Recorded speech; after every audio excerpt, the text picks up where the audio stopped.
मकर संक्रांति पर स्नान और पूजा पाठ के साथ ही दान का भी विशेष महत्व है। लेकिन इस दिन तुलादान का सबसे अधिक महत्व है और इससे पुण्य मिलता है। लेकिन पहले जान लीजिए क्या है तुलादान। मकर संक्रांति हिंदू धर्म के प्रमुख त्योहारों में एक है। सूर्य देव जब धनु राशि से निकलकर मकर राशि में प्रवेश करते हैं, तब मकर संक्रांति मनाई जाती है। मकर संक्रांति को खिचड़ी, पोंगल संक्रांति, माघी और उत्तरायण आदि जैसे नामों से भी जाना जाता है।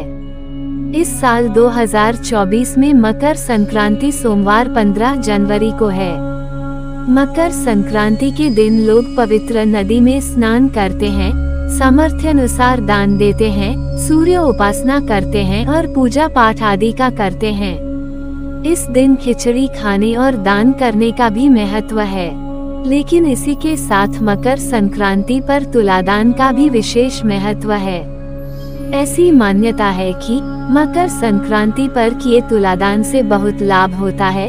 इससे कई गुना पुण्य फल मिलते हैं, संकटों से मुक्ति मिलती है और मोक्ष की भी प्राप्ति होती है।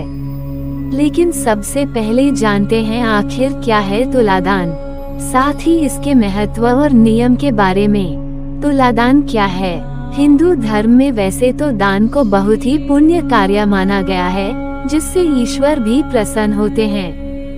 दान जीवन काल में किया गया ऐसा पुण्य कर्म है जिसका फल मरणोपरांत भी मिलता है।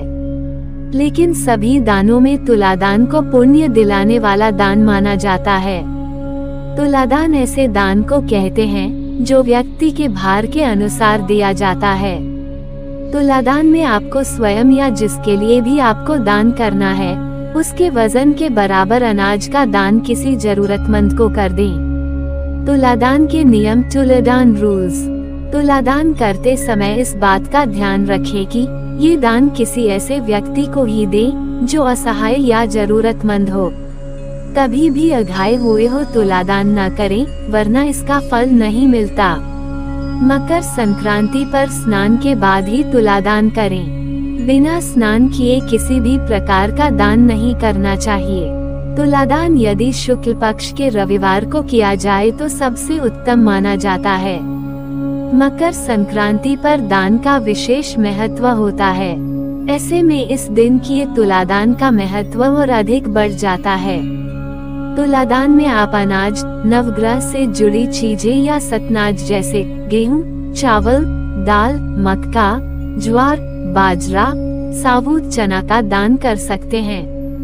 तुलादान की परंपरा की शुरुआत कैसे हुई? पौराणिक मान्यता के अनुसार विष्णु जी के कहने पर ब्रह्मा जी द्वारा तुलादान को तीर्थों का महत्व तय करने के लिए कराया था। इसके साथ ही तुलादान को लेकर भगवान कृष्ण से जुड़ी एक धार्मिक व पौराणिक कथा खूब प्रचलित है, जिसके अनुसार एक बार श्री कृष्ण पर अपना एकाधिकार जमाने के लिए सत्यभामा ने उन्हें नारद मुनि को दान दे दिया। इसके बाद नारद मुनि कृष्ण को लेकर जाने लगे। इसके बाद सत्यभामा को अपनी भूल का एहसास हुआ, लेकिन सत्यभामा के पास कोई कृष्ण को रोकने का कोई विकल्प भी नहीं था, क्योंकि वह तो पहले ही नारद मुनि को कृष्ण का दान कर चुकी थी। तब कृष्ण को दोबारा प्राप्त करने के लिए सत्यभामा ने नारद मुनि से इसके उपाय के बारे में पूछा। नारद मुनि ने सत्यभामा से कहा कि वह भगवान कृष्ण का तुलादान कर दे। इसके बाद एक तराजू लाई गई। तराजू के एक ओर श्री कृष्ण बैठ गए और दूसरी ओर स्वर्ण मुद्राएं, आभूषण, अन्न आदि रखे गए।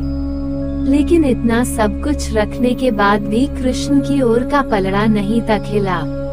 ऐसे में रुक्मणी ने सत्यभामा को दान वाले पलड़े में एक तुलसी का पत्ता रखने को कहा। जैसे ही सत्यभामा ने दान वाले पलड़े में तुलसी का पत्ता रखा तो तराजू के दोनों पलड़े बराबर हो गए। इस समय श्री कृष्ण ने ही तुलादान के महत्व के बारे में बताया था।